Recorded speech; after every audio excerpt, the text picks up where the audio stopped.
Hey everyone, welcome back to Youth Voices. I'm Mithra, I'm your host, and today we have an incredible guest, Tejaswi Erratu.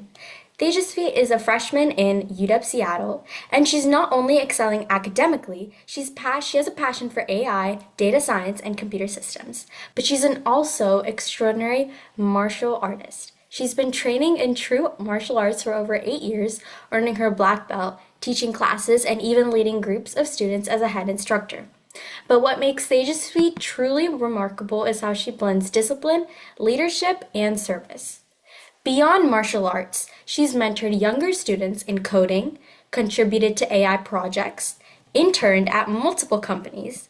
She's worked with nonprofits to develop machine learning tools for education and cybersecurity.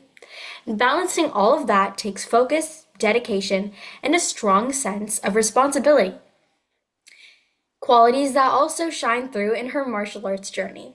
So today we're going to dive into her experiences as a martial artist, a mentor, and a young leader, and explore what these experiences have taught her about discipline, teamwork, and impact.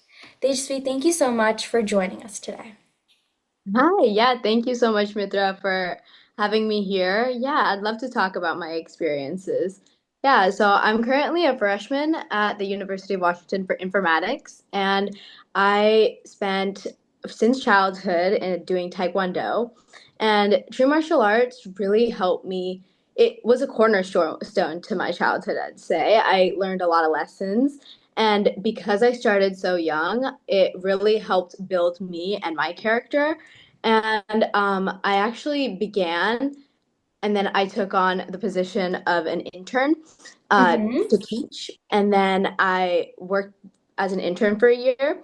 And then I moved on to becoming an assistant instructor and then on to being a head instructor. And it was a process of getting to know the students, and it was an amazing experience for me. I also have done a lot of academics for working in internships, and it really has helped me become a well-rounded person in general. Okay, yeah. Do you want to talk more about your martial arts journey? I feel like 8 years is a long time to commit to one thing, right? Can you tell us about how you first got started and what drew you to true martial arts? Yeah, definitely. So, as a girl, I would say that martial arts is something that I needed or really enjoyed, and it gave me confidence. It taught me integrity and always putting in 100% effort, especially when no one's looking, right? Yeah. And so, it even on the backs of everyone's teacher, it says 100% effort, integrity, everything. It tells you what to do, and like it really motivated me. And I would say I really recommend it for all people, boys and girls and everyone, to do Mm-hmm. it, because it's one thing to have the confidence in yourself to be able to defend yourself, but it also builds up who you are as a person. It gives you discipline, and there's so many. I've become a really timely person. One thing that they did, that drilled into our heads, you always have to be 5 minutes early. If you're not 5 minutes early, you're late. And if you're late, you got to do And I push-ups. think that 5 minutes early thing is like a thing that'll set you up for your life too. For every event, you'll start showing up 5 minutes early. So it's a good thing. It teaches you discipline, it teaches you strength, it teaches you physical strength, all of these things just under one thing. Absolutely, And yeah. I love that for me, it started with curiosity and it evolved into something that I was so passionate about. So it taught me more than just physical skills. And I think a question I could ask you is how has training shaped your mindset or approach to challenges in school or in your other projects? Yeah, definitely. One thing that I've learned is if you can't get it right the first time, you can always try again. It's not going to be a block that you just give up. And one thing is that I didn't give up until well, I did black belt for 2 years and then I graduated. But I think that that really helped me for daily problems itself. And I always try to find a different approach if one doesn't work. Continue trying, because truly, if you don't get it the first few times, got to do a few push-ups, then you're back at it. Like that's how it works. Yeah. But yeah, it's really helped me. and how I approach issues today. Yeah, discipline and focus definitely carry over into your other areas of life. And speaking of leadership, you've taught kids ranging from 3 to 20 as a head instructor, right? So, what's been the most rewarding parts of teaching? And what challenges have you faced guiding such a wide range of students? Yeah, so teaching different people makes you have to look at everything in a different perspective, I would say. Hmm. And so you're not going to teach the 20-year-old the same way you're going to teach a 5-year-old. There's different parts. 5-year-olds really enjoy like games. So I would have to take that approach and be like, okay, we're going to do a timer. Like we're going to see Yeah, I got it. who's going to win first. But the 20-year-old's not really going to take the same amount of appreciation for that, Hmm. and they know what they're here for. They want to learn actual self-defense, and so I would take a different approach for that age Yeah. range. But it was really rewarding as I could see how everyone becomes a better version of themselves after training for so many years, and getting to see them from the day one to as they advance was really rewarding for me. Yeah. And I can imagine it takes a lot of patience and adaptability because, like, as you said, like, what was it, 3 to 20 as a head instructor? It's like you really have to change your teaching techniques depending on how old they are. Was there Definitely. ever a time you faced a setback in training or testing for your next belt? How did you handle it? And what did you learn from it? Yeah, so what we actually do is they have they pull you aside, each student one on one, and see if you know the requirements for each rank. So they'll quiz you on all the movements, the kicks, the punches, the forms, everything. They'll quiz you one on one, and through that, it was really stressful. I was like, because if you don't get it, then you're gonna have to wait a long time until they ask you again. Yeah. So through that, like whenever they would ask me, I would get really stressed out. My hands will start sweating. I'll be And like, like shaky. Yeah. I know the but feeling. the one thing is you got to power through. I know that I know what the answer is. It's just I need to be in the right mindset, and Hmm. having the ability to think under more pressure and high pressure situations has really taught me to be working well under pressure today. Yeah.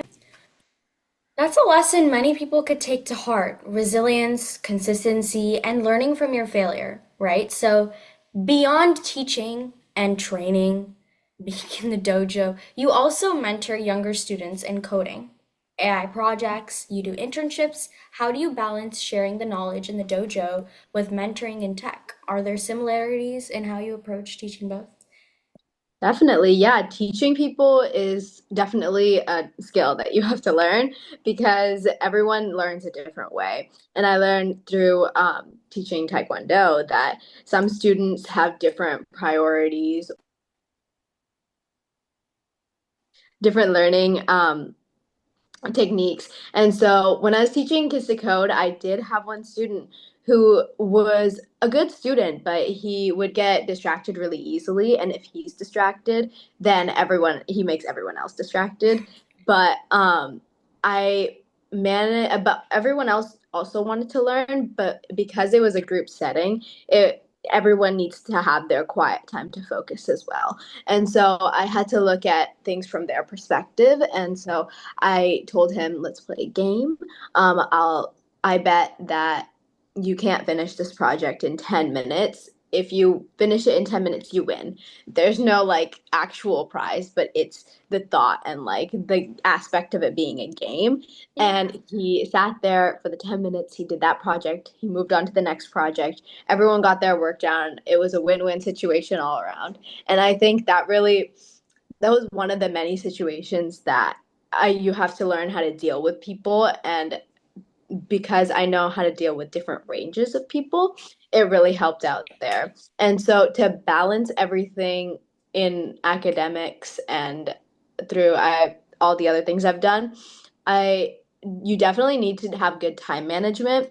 And so because halfway through my high school I switched from Tesla STEM to Eastlake because I wanted to do running start, I ended up having a lot of stuff on my plate, but having a method to keep track of everything there is to do is really important. So I had my Google Calendar where I would put down everything to a T. So like every assignment that's due, so I wouldn't miss anything, any testing that's going to come up, all my work times, what time I'm going to go to the library, go to the gym, like everything I would put on that calendar, to help make sure that I don't miss anything. And I always have a set time before to make sure that I have enough time to prepare before.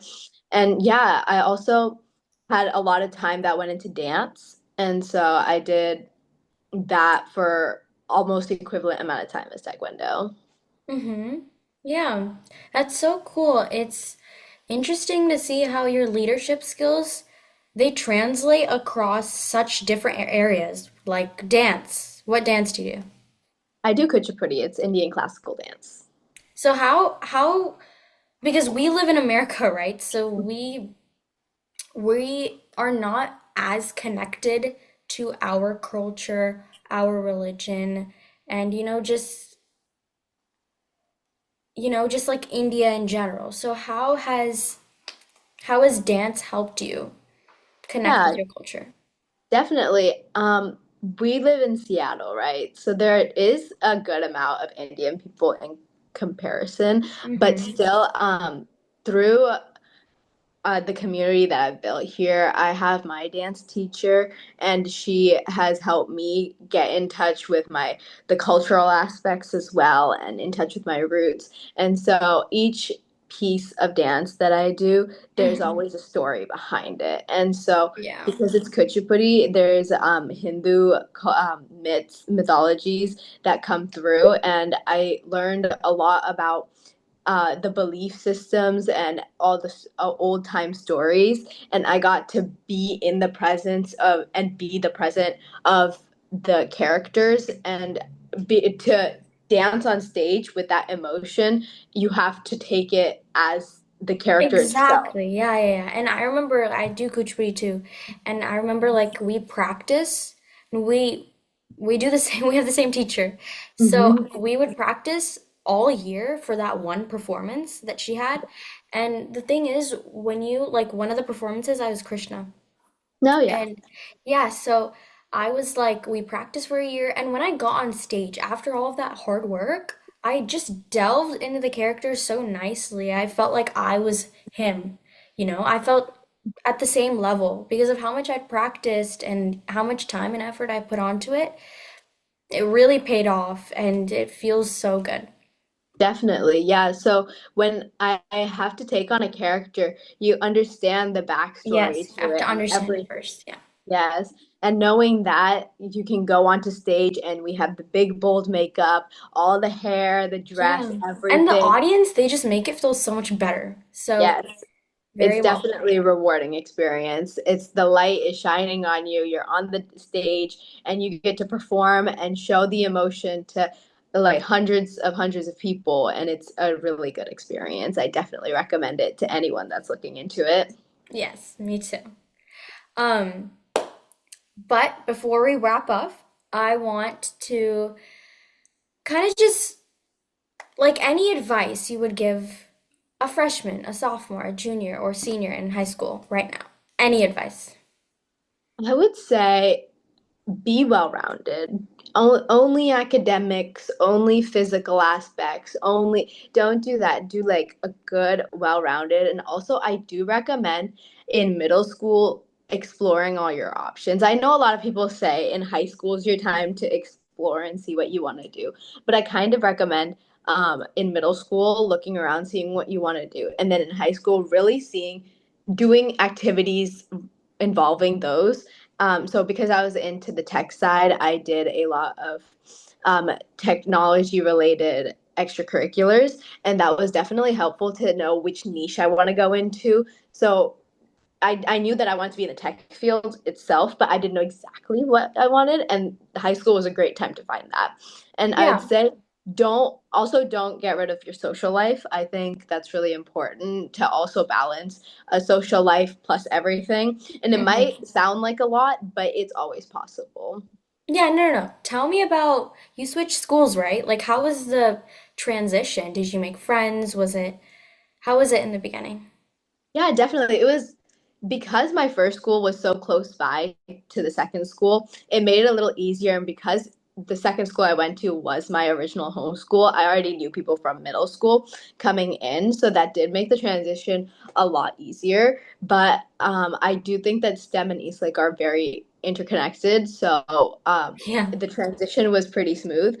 But academics wise, it was a difference because STEM wouldn't let you have retakes or like rounding or anything like that. But Eastlake was a little bit different than that. more chill, But yeah. yeah, but it was a good experience for me because I got to I got to meet twice as many people. It was and I got to learn from different teachers, and it was all around good. I do recommend it.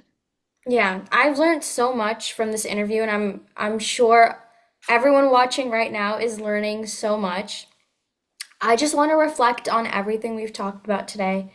Listening to you share your journey in martial arts, teaching, and technology, it really highlights how much one person can achieve with focus, discipline, and a sense of responsibility. As someone who's still trying to find out my own path, I find it inspiring to see how you're balancing academics, or I don't know if you're doing martial arts anymore, but Yeah, your I just do leadership. it as clubs here. There's clubs at UW that I join to Yeah, make and your friends. technical projects, right? So while still mentoring others and making a real impact, what stands out to me is how much thought and effort you put into creating meaningful experiences for others, whether it's helping a younger student land a coding project, teaching a martial arts class, or contributing to AI's development. It's a great reminder that leadership isn't just about the titles or accomplishments. It's about the action, the consistency, and the positive influence around you, right? So, your friends, your family, and hearing this story, it makes me think about my own goals and how I can use my skills and passions to make a difference in meaningful ways. Tejasvi, thank you so much for sharing your journey with me today. It's been amazing. Actually, your journey's not over yet, but it's been amazing learning about your achievements and the way you're using martial arts, your mentorship, your technology, everything to inspire others. And I think students listening are going to be motivated to find their own passions and see how dedication and discipline can create real impact. For everyone tuning in, be sure to follow Tejasvi's journey and see how martial arts and mentorship can go hand in hand with academic and technical excellence. Do you want to say anything before we wrap it up? Yeah, thank you so much for having me today. Yeah, I had a good time talking about my past. Yeah. And thank you for joining us today on Youth Voices. I'm Mithra Chebiam, and I'll see you next time.